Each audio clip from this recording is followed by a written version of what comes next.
سلام و عرض ادب یک بار دیگه.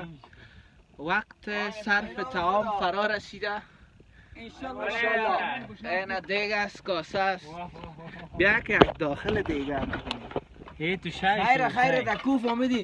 دکو نان خوش کم گیر نمیاد. خیره بیا یکیش 3 نفره که 4 نفر. امید مرم چی را؟ خب یکی 3 نفره که 4 نفر.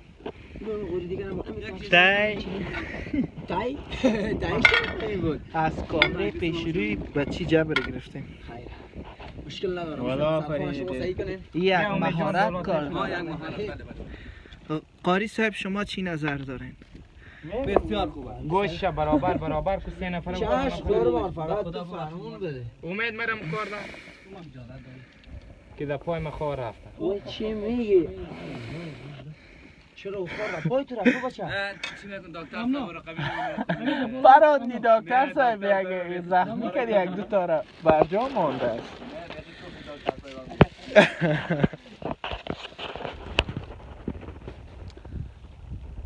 انجمنج هستیم توستا. نگی ما را کشتی پس.